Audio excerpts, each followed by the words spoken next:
Inspector Morse. The phone was dead, then rang at midnight. Abridged audiobook. The rain had begun before dusk, a persistent, almost apologetic drizzle that softened the outlines of things. The stone of St. Barnabas Lane seemed darker for it, the lamps along the road haloed in a gauze of mist. I had left the pub earlier than I intended, though there was nothing pressing to attend to at home. The pint had been indifferent, the company non-existent, and there are evenings in Oxford when one feels an intruder in one's own city. I walked without direction, the collar of my coat turned up, the air rich with the smell of damp mortar and wood smoke drifting from unseen hearths. A thought arrived, uninvited, as thoughts so often do when one is alone, that some telephones are never meant to ring. Not those in museums, their cords frayed and dead, nor the ones resting on desks in shuttered offices, but the ones in our lives that sit quietly for years, accumulating the dust of unspoken words until the notion of them ringing feels faintly absurd. It might have been the beer, or the weather, or some deeper vein of melancholy, but the thought kept me company as I turned into the narrow crescent near the stationer's. The shop was closed, yet the front display remained lit. A neat array of diaries, fountain pens, and the day's Oxford Mail folded behind the glass. A headline caught the weak glow of the lamp. Fellow of Walsingham College found dead. Police investigating. The words, so boldly set, might have referred to any number of academic tragedies. A fall, an illness, a misjudged dose of pills, but the subtext of investigation clung to it like the rain on my coat. I went inside by habit before realizing the door was locked.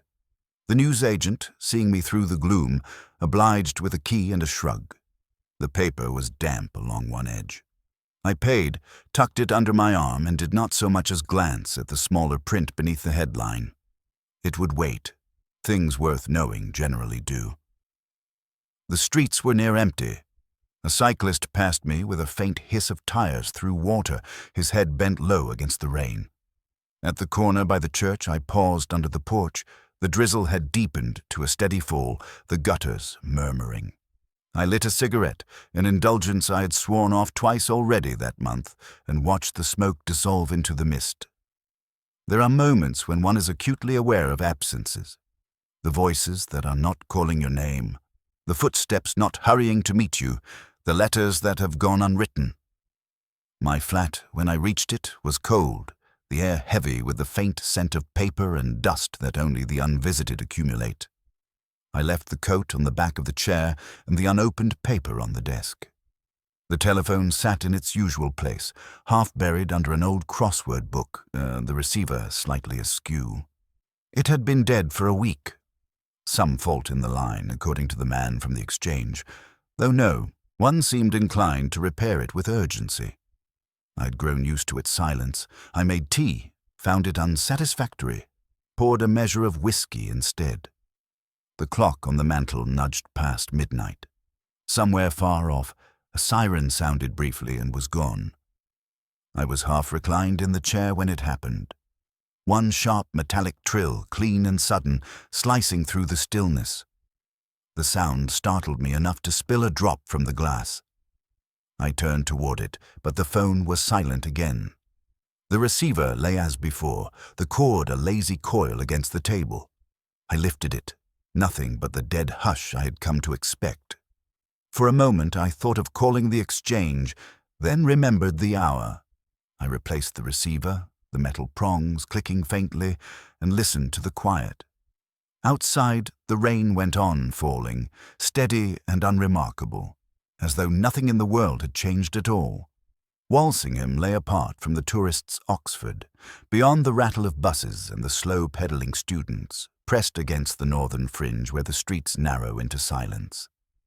The college gates were iron but modest, and their hinges yielded without ceremony when the porter saw my card. The drizzle had slackened overnight, leaving the flagstones slick and the air faintly metallic. Ivy clung to the pale facades, its green deepened by the damp, and in the quadrangle the grass was cut to the severe precision that spoke of older rules. There was no bell to mark the hour. The place seemed to exist outside of it. Only the scrape of a rake somewhere beyond sight disturbed the quiet. Sir Hugh Travers, master of the college, received me in a room that had the air of furniture arranged for centuries rather than years. His handshake was firm, his gaze politely neutral, as though he had received my kind before and found us tolerable in moderation. I told him I was making preliminary inquiries into the death of Dr. Julian Cray. He inclined his head and spoke of the matter as one might speak of an illness already named, but not yet understood. Cray, he said, had been an authority on Elizabethan verse, particularly the devotional poets. His lectures were sparsely attended, his publications admired in certain corners. He was found 2 days ago in his rooms, an apparent fall from the small stair between his study and bedroom. No witnesses. The college nurse had been called, though by then there was little to be done. Travers did not believe in speculating. He left that to others, though his glance toward me carried the faintest hint of resignation. Helena Cray joined us briefly, a tall woman in her early 40s, her composure almost too exact. She had the kind of stillness that suggested a discipline in withholding. Her black coat was without ornament, her voice low, each word weighted to the same degree. I asked if her husband had been in good health. She said he had been, then added that he had worked late most nights, often beyond midnight, as though the poets of the 17th century might yield themselves only to the patient insomniac. She did not sit. Her eyes lingered on the rain-shined window panes rather than on me. Lionel Trench, the bursar, was introduced as we left the master's room. A narrow man with a complexion of parchment and the faint scent of pipe tobacco. He had a crossword folded in his jacket pocket, one square left blank. He offered a remark about the weather, or perhaps about the state of the college, that sounded like a clue in itself, layered with some private wit. He spoke warmly of Cray's intellect, less warmly of his collegial manners. It was in the library, long and cool as a nave, that I met Clare Merton. She emerged from behind a high desk, her hair pulled back without concession to fashion, a pencil tucked behind her ear. She asked, almost as an aside, if I was there about Dr. Cray. Her hands rested on a ledger, the fingertips faintly inked. She did not quite meet my eyes. When I said I was looking into the circumstances of his death, she nodded as though agreeing with something unspoken. There is a quality in certain silences that feels less like absence and more like concealment. Hers was of that kind. She showed me the desk where Cray had last worked, the books still in small, disciplined stacks.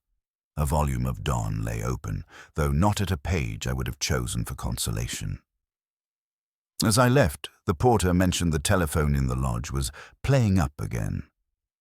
He smiled apologetically, as though the fault were a minor eccentricity of the building, like the draught in the chapel or the uneven flagstones in the hall. I thought briefly of my own phone's solitary ring in the night and found no comfort in the coincidence. I stepped back into the damp quadrangle, the ivy trembling faintly in the breeze. Somewhere, a rake scraped again, patient and unhurried, while the college without a bell continued in its measured quiet, as though nothing here could be touched by urgency. The porter's lodge at Walsingham was a square of warm gloom, smelling faintly of damp wool and the sort of polish that hides more dust than it removes. A small electric fire glowed behind the desk, its coils humming with the low patience of things that have outlived their replacements. I let my hand drift idly along the counter while the porter rummaged for the visitor's register. The book arrived with a weight that suggested it had never been closed in haste. Its pages were thick, the edges furred from years of fingertips and the occasional splash of tea. Cray's last week of entries was unremarkable. The usual parade of scholars, tradesmen, and guests whose names were set down in the porter's careful, slightly tilted script. And then, the day before his death, a notation in the margin beside the final entry. The name itself was blurred, the ink smudged by a thumb or the careless fold of a sleeve. The date, however, was crisp, a mere handful of hours before the fall. That ended him. I traced the ghost of the letters, half-formed, the way one does with a crossword clue whose answer resists but will not be forgotten. The porter leaned forward, peering. That one. He said the visitor hadn't stayed long, came in just before the rain started. Wouldn't say what it was about. Behind him, the college telephone sat in its cradle, a heavy black instrument of the sort the modern world has left behind. Its surface was dulled by decades of handling, the dial stiff as though reluctant to move. The porter tapped it with a knuckle and apologized for its condition. Out of order most of the week, he said. You pick it up, you'll hear nothing worth hearing. On impulse, I did pick it up. The receiver was warm from the room's air, the cord curled tight as an old cat's tail. There was, unmistakably, a sound. Not the clean, open note of a healthy line, but a faint, tremulous hum that seemed to pulse in and out like the breath of someone sleeping far away. I set it down without remark. The porter shrugged, as though my faint amusement were over nothing. He spoke instead of the college's oddities, the way the main gate stuck in winter, the tendency of the heating to die just before a conference. I listened without listening, my thoughts circling the date in the register and the blurred line of ink. Through the lodge window, the quadrangle lay in stillness. A thin veil of cloud had returned, muting the light to the color of wet parchment. The sound of footsteps came from somewhere beyond the cloister, measured and solitary. I remembered, not for the first time, the single ring of my own telephone at midnight, the briefness of it, the way the silence after had seemed denser than before. I had told myself it was a fault, some mechanical hiccup along the line. Yet here was another dead telephone, humming faintly, stubbornly alive in its own way. The porter closed the register and slid it back under the desk, said if I needed it again, I had only to ask. His face bore the studied openness of a man who has long since learned to be the college's first and last line of discretion. I thanked him and stepped outside. The air in the quadrangle felt cooler than it had an hour earlier. Somewhere in the high wall, a pigeon shifted, its claws rasping faintly on stone. The porter's door clicked shut behind me, sealing in its warmth and that almost living hum of the broken line. If the name in the register was to yield itself, it would not be here, not today. But I carried it with me, as one does a half-remembered verse, waiting for the other words to fall into place. Helena Cray received me in a drawing room that seemed arranged to rebuff intimacy. Chairs set a shade too far apart, a single lamp casting its pale circle on a low table, the air faint with the cool perfume of lilies left to open slowly in their vase.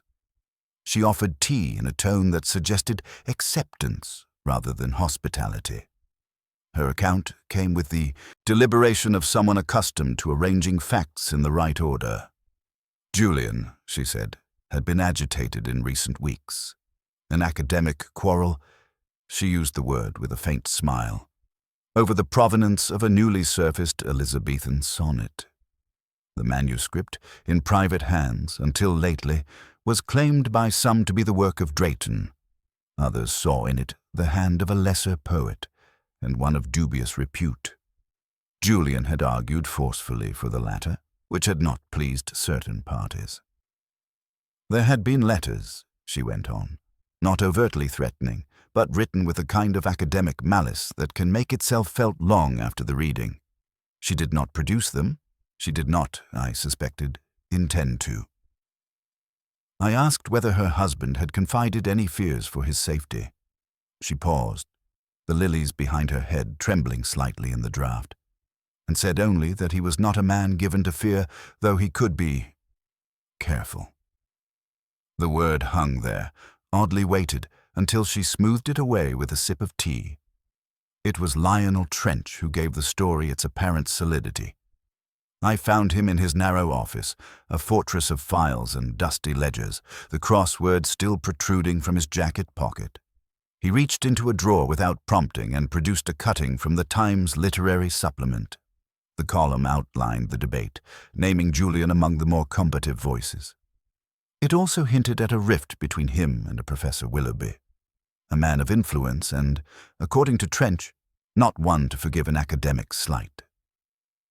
Trench tapped the paper with a nicotine-stained finger. "If you ask me, Inspector, this is where you ought to look. All the heat was here. Julian knew it, and so did they. His tone was persuasive without being urgent, the way a man might point out a shortcut he never takes himself. I left Walsingham with the cutting folded in my pocket. It was a plausible path, well lit and well paved, leading directly to a motive, and perhaps even to a killer. Plausible enough to present to Lewis that evening over a pint at the King's Arms. He read the clipping, his brow furrowed in that earnest concentration he brought to all things. "Sounds solid, sir," he said finally. "People have done worse over less than that." I agreed, in the way one agrees with the first move in a chess game. It was solid. It was coherent. It was also, I suspected, the sort of narrative one is meant to follow so that one does not look elsewhere. A dispute over a sonnet, an offended scholar, a timely accident, neat enough to satisfy any report, tidy enough to close a file. But neatness is a quality I distrust, especially when it arrives too early. Like a crossword answer that fits the spaces yet leaves an unease in the back of the mind, whispering that something has been forced. Lewis asked if I believed it. I told him it was possible, which was not the same thing. He shrugged, drained his glass, and said it would do until something better came along. It might, but as we parted in the wet glow of the street lamps, I found myself turning over the smudged name in the register, the faint hum of the broken telephone, and the single midnight ring of my own. The sonnet and the quarrel it had sparked could wait. Some clues lie flat on the surface. Others sink quietly out of sight, waiting for the tide to turn. The library at Walsingham was at its quietest in the hour after luncheon, when even the most diligent scholars retreated to their rooms. The air held that faintly medicinal scent of polished oak and old bindings, the sort of smell one feels on the roof of the mouth. Clare Merton was at her desk, head bent, the tip of her pencil resting motionless on the edge of a catalogue card. She looked up only when my shadow crossed the counter. She did not invite me to Cray's rooms, but she did not forbid it either. The keys emerged from a drawer with a small sigh, and we walked together down the long, carpeted corridor that led to his study. The door opened onto a space at once tidy and lived in, as if its occupant had stepped out for an hour, expecting to return. The curtains were half drawn against the weak light, and the desk bore 3 orderly stacks of papers, each aligned with a precision that made the smallest deviation conspicuous. Clare stood near the door while I leafed, slowly, through the top layer. There were lecture notes in Cray's careful, sloping hand, a typescript of an article on devotional verse, and, among them, an envelope addressed simply to J. The paper was of good quality, the sort used by those who believe stationery reflects the writer as much as the words do. Inside was a single sheet, the ink slightly paler than fresh, as though written weeks ago. The first line was a quotation from John Donne, familiar enough that it should have passed without remark, except that one word was wrong. In place of never, the writer had chosen ever, a change small enough to escape the casual eye, yet large enough to invert the meaning from constancy to departure. I read it twice, the rest of the letter no more illuminating than the salutation and signature, or rather the lack of either. Only an initial C at the foot. Clare Merton's eyes were on me when I glanced up. She had not moved from her position, but the pencil in her fingers had begun its small, restless turning.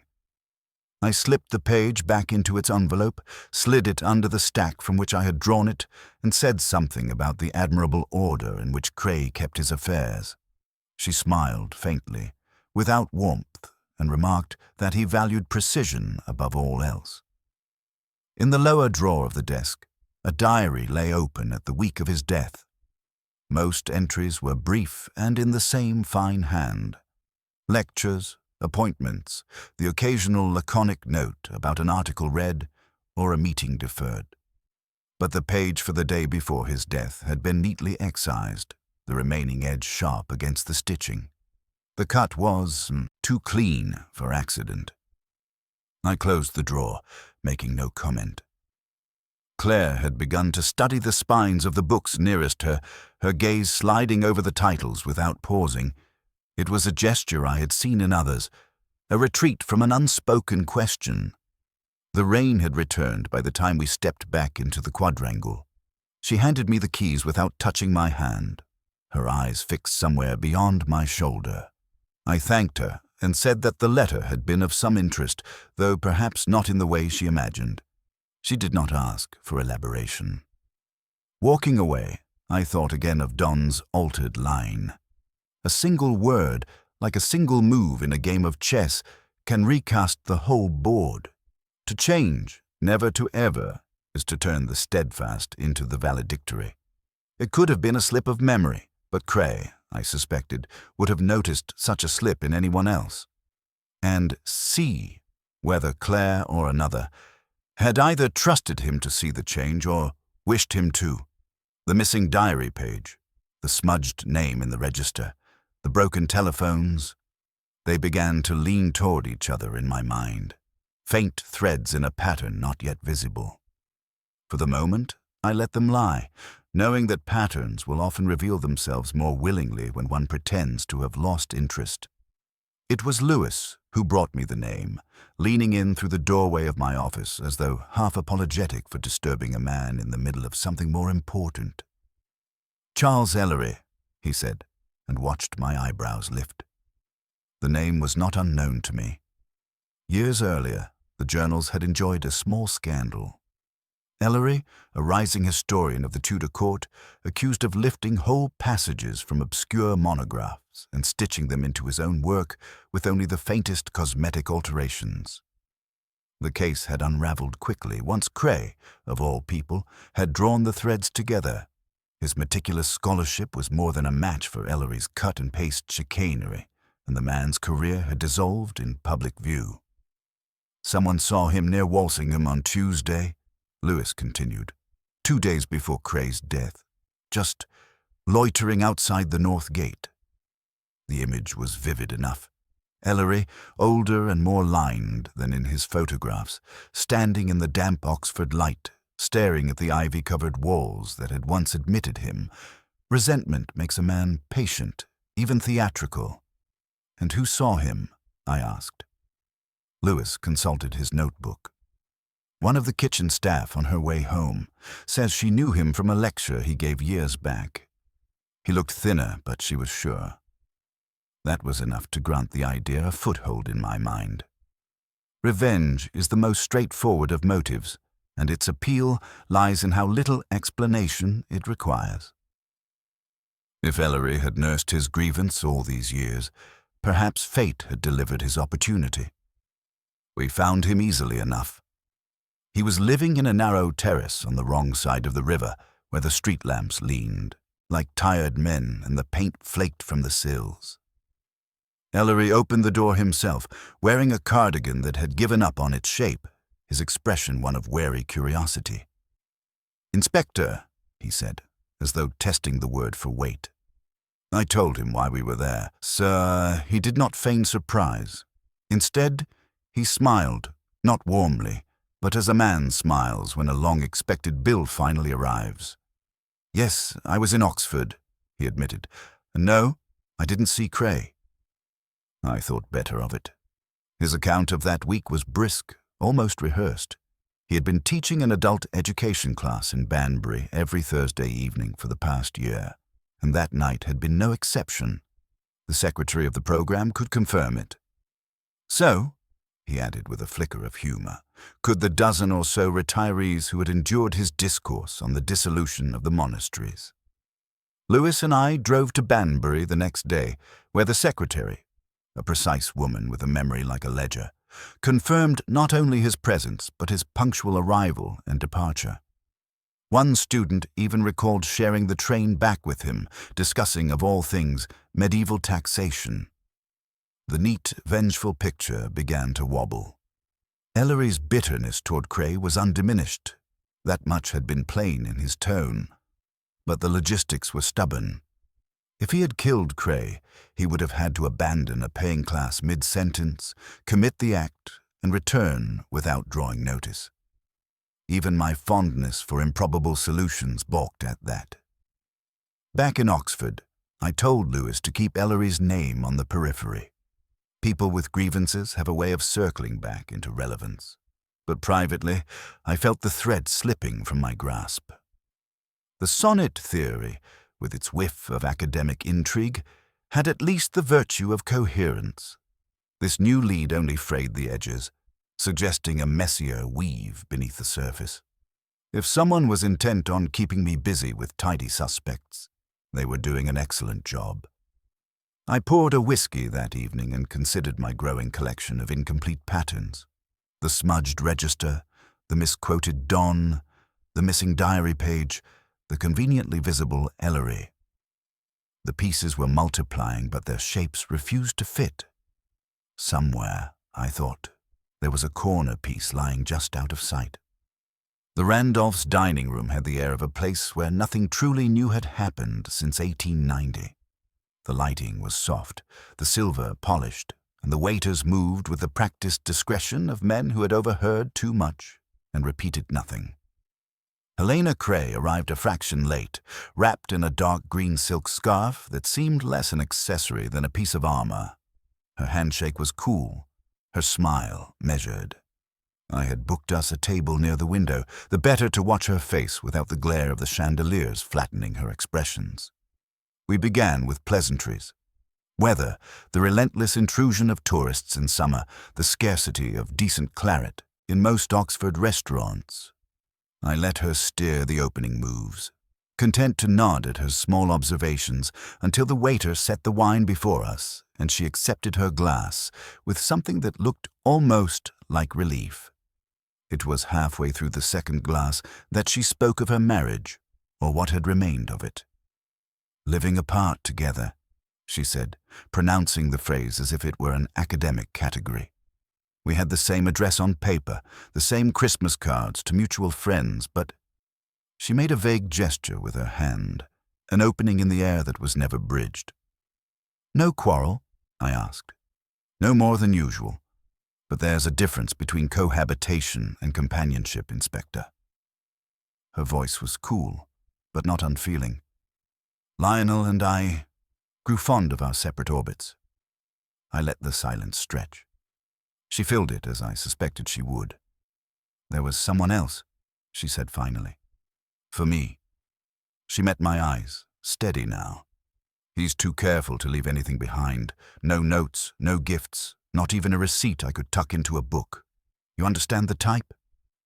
"Oh yes," I said lightly, though my mind was already sifting through candidates. In Oxford, men with careful habits were in abundant supply. She set her fork down, leaning slightly forward. "I tell you this not because I think it matters, but because, well, you would have guessed. You seem the guessing type."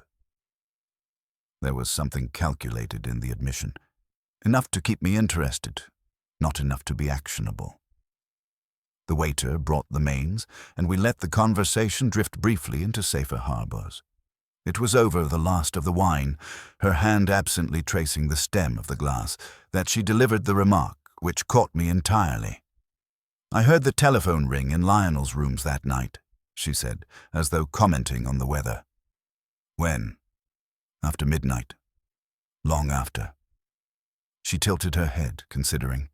"I was in my own rooms reading. I heard it quite distinctly. 3 rings, then silence." "And you're certain of the time?" "Certain enough.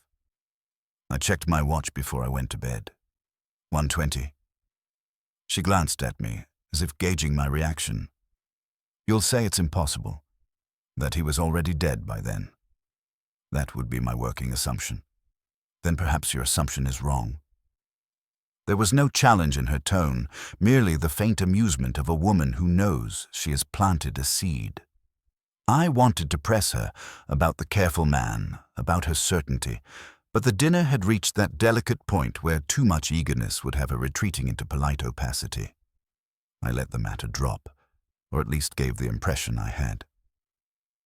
We parted in the lobby, her scarf drawn close again, her perfume lingering faintly in the air.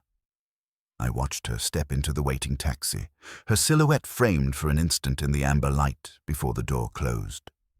Back in my own rooms, I poured a whiskey and sat with the details she had offered. The telephone, a dead man's telephone ringing into the small hours. Either Helena was mistaken or someone had wanted her to hear it, and if that someone was too careful to leave anything behind, then the call might have been the only trace they permitted themselves. Walsingham's rare books room was a cathedral of quiet, where even the softest footsteps seemed an intrusion. Shelves rose like pews, the air thick with the musk of vellum and the faint trace of lavender polish. Clare Merton had agreed, reluctantly, to accompany me, though her expression remained distant, as if the very walls might press in on old wounds. We stood before a locked cabinet, its glass door mottled with fingerprints and dust. Clare produced a small key, its metal cold and heavy in my palm.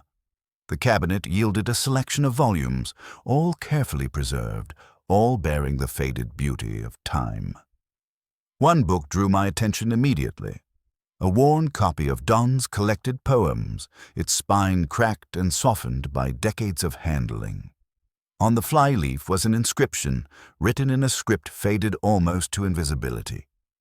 I took a small torch from my pocket and held it close. To J, for C, in the silence between rings. The phrase struck me like a bell tolling in an empty room. The initials echoed the letter addressed simply to J that I had found in Cray's desk. The silence between rings, a curious turn of phrase, freighted with meaning that I could not yet decipher. I looked up at Clare, whose pale face had drained of color. She said nothing, but her eyes fixed on the page as though it contained some unspeakable truth. I asked if she knew of the inscription. Her voice was low, almost hesitant. It was a dedication, she said, from a scholar long since dead, one whose work Cray had studied with a reverence bordering on obsession. But the phrase, no, she had never heard it before. As I leafed through the book, a folded piece of paper slipped from between the pages and fluttered to the table. I unfolded it carefully. It was a diary page, torn rather than cut, dated the day before Cray's death. The only entry, written in Cray's precise hand, read, "Midnight. Phone." The room seemed to contract, the silence heavier than before. Clare's fingers trembled slightly as she reached for the page, but she did not meet my gaze. The puzzle pieces shifted once more. The midnight phone call, no longer a figment of my imagination or Helena's uncertain memory, had some real, pressing significance. The note, so brief as to be cryptic, suggested an appointment or a message waiting in the darkness. We left the rare books room with a diary page carefully folded and the inscription still ringing in my mind. Outside, the rain had returned, the droplets pelting the windows like a Morse code waiting to be deciphered. Clare walked beside me in silence. Her usual reticence deepened into something almost fragile. For all her reserve, I sensed a tremor beneath her composed surface, an unspoken fear or sorrow that might yet hold the key to what had transpired. As we parted at the college gates, I found myself wondering who had set the midnight meeting and what call had come through the telephone that no one was meant to answer. The porter's lodge was quieter than before, the low hum of the ancient heating system the only sign of life as I settled at the chipped wooden counter. The visitor's register lay open, its pages yellowed and soft to the touch. I traced again the line that had eluded me before, the blurred, smudged name beside Cray's last recorded visitor, In the dim light, the letters revealed themselves slowly, like a crossword answer emerging from a stubborn clue. It was not Charles Ellery, as I had assumed, but Clare Ellery Merton. The implications took a moment to settle. Clare, the librarian, had visited Cray that night. The connections twisted tighter. Her mother, long since deceased, had been Charles Ellery's sister. Clare carried both names, an inheritance of family and grievance, of shared history now shadowed by tragedy. The delicate lace of past and present knit itself anew in my mind, the misquoted line from Don's letter sharpening into focus. The shift from never to ever was no accident. It was a farewell, a subtle departure cloaked in the language of devotion. I recalled Clare's hesitation, the tremble in her fingers when the inscription was read aloud. She had not met my eyes, yet the meaning had passed between us unspoken. The missing diary page, tucked inside that very volume, now seemed a deliberate message. An appointment at midnight, a call that was expected, or perhaps dreaded. The broken telephone in the porter's lodge, humming faintly though declared dead, took on a new significance. It was no mere instrument of communication, but a symbol of fractured connections, of conversations that could not be completed, or voices forever silenced. I leaned back, the weight of the revelations pressing quietly but firmly. The neat theories about sonnets and disgraced historians fell away like autumn leaves, exposing the tangled roots beneath. There was something deeply personal here, a story of loyalty and loss, of names and debts passed silently through generations. Clare Ellery Merton was no mere librarian. She was a keeper of secrets, and I suspected the keeper of more than one truth. As I closed the register and prepared to leave, the rain tapped lightly against the window pane, a soft, persistent reminder that the city's stories never truly end. They only wait for the right ear to listen. The library had emptied hours before, leaving the hush of books and shadows to fill the tall windows. Clare's figure appeared at the threshold, hesitant, like a ghost summoned by something heavier than memory. I had asked to speak with her alone. No witnesses, no polite deflections. She came forward, slowly, the faint scent of lavender and old paper trailing behind her. Her eyes held that cautious light I had seen before, but now mixed with something raw, the weight of confession waiting just beneath the surface. "I suppose you want answers," she said, voice low, almost brittle. "I have nothing to hide, and yet so much that I cannot say." I listened as she recounted the promises Dr. Cray had made. To restore her uncle's name, to right the wrongs of a scandal that had broken their family years before. But promises, she said, are often easier given than kept. Cray had not only failed her, he had made matters worse, publishing findings that cast doubt not just on Ellery's scholarship, but on his very character. The academic wound, Clare explained, was not one for public spectacle, but for private ruin. She had confronted Julian that night, demanding he reconsider, that he acknowledge the damage done. The argument grew heated, a clash not only of minds, but of pride and pain. "I didn't mean to hurt him," she whispered. "It was a push, not a shove. The fall, it was an accident." The midnight phone call was a deception they had agreed upon. Clare needed to leave the college unseen, so they arranged to meet at that hour. The ringing telephone, she admitted, was staged, a deliberate attempt to confuse the time of death and mislead any investigation. I thought if it sounded as though he were alive later, it might buy me time. Not for myself, but for him. Her hands trembled slightly, fingers twisting a loose thread on her sleeve. She looked away, eyes fixed on a bookcase as though it might hold some escape. "I'm not proud of what I did, but I loved him in my own way, and I hated the thought of him dying under suspicion, or worse, as a man who betrayed his own convictions. The quiet ache of her confession filled the room, mingling with the smell of aging paper and the distant hum of the city at rest. There was no triumph here, only the slow unraveling of a truth tangled in grief and regret. I said little, letting the weight of her words settle. The tangled threads of the case, the smudged name, the misquoted dawn, the staged telephone fell into place with a clarity that was at once satisfying and sorrowful. As Clare left, the last light outside dimmed to a soft glow, and I found myself thinking of a line from Donne's poetry, not the altered one, but the original. No man is an island. Some connections, I realized, are broken only to be remade in the silence between rings. The letter arrived on a morning thick with drizzle, slipped between the folds of Helena's Morning Post, with the quiet tact of a secret left too long in waiting. The envelope bore no name, no return address, only the curling script of a hand both practiced and trembling. Helena brought it to me in the study, her usual composure softened by an unfamiliar hesitation. She handed it over wordlessly, eyes steady but distant as though already preparing herself for what it might contain. I unfolded the page slowly, the paper thin and almost translucent beneath my fingers. The words inside were spare but weighty, a confession and an apology woven in equal measure. Clare's voice emerged from the ink, fragile and honest, acknowledging the fracture between truth and forgiveness. There was no attempt at justification, no pleading for absolution. Instead, the letter spoke of remorse, not only for what had happened, but for the silence that had followed.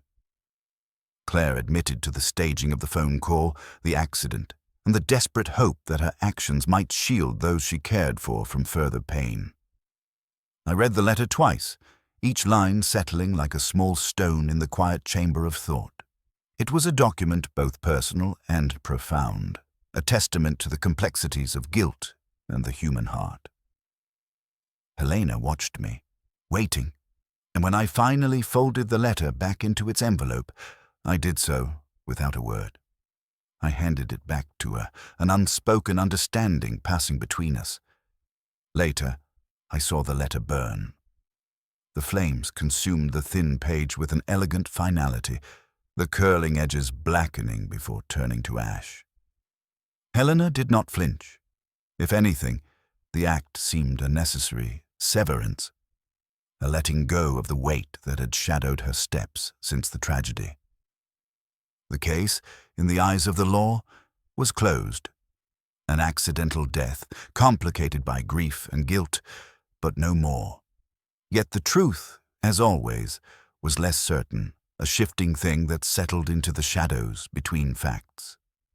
I thought again of the many ways a story can be told and retold, each version shaped by the teller's hand and the listener's ear. In the quiet aftermath, the letters unsent and the words left unspoken often hold more meaning than the loud declarations of justice. Oxford, with all its learned facades and weathered stones, kept its secrets well. Some answers, I knew, are not meant for daylight. The flat was quiet except for the faint ticking of the clock and the distant murmur of rain against the window panes. I sat at the battered desk, the weight of the case lingering like the faint aroma of peat from the whiskey glass at my side. My gaze drifted to the telephone, a relic that had been dead for days, its receiver cold and silent as a winter stone. I lifted the glass, the amber liquid catching the lamplight in a brief, trembling glow. The first sip was familiar, bitter and warming, as if the whiskey itself carried the distilled melancholy of all the hours I had spent chasing shadows. Clare's words echoed in my mind. "Some phones should never ring, Inspector." It was a phrase that folded into the quiet spaces between thought, a truth wrapped in the careful cadence of regret. The phone's silence was not absence, but choice, a refusal to disturb the fragile balance of what had been revealed and what must remain unseen. Outside, Oxford lay wrapped in drizzle, the city's ancient, Stones softened beneath the rain's steady caress. The bells of distant colleges, once clear and resonant, were muffled by the weather, their voices swallowed before they could reach the ears of the living. The streets were empty, save for the occasional figure hurrying beneath a threadbare umbrella, their footsteps lost in the damp hush. There was a stillness in the air, a pause between moments, as if the city itself was holding its breath. I thought of Clare, her pale face etched with secrets and sorrow, and Helena, whose quiet strength had carried her through shadows not easily escaped. I thought of Helena Cray, whose death had unraveled more than just a scholarly dispute. The phone remained silent. No ring pierced the evening's quiet, no summons or reprieve arrived in its hollow pause. It was as though the city had sealed the case within its rain-soaked walls, allowing only the faintest whisper of truth to slip through the cracks. I poured another measure and raised my glass to the empty room, a silent toast to the mysteries that linger where words fail and to the truths that only the rain can keep. And as the night deepened, the phone did not ring again.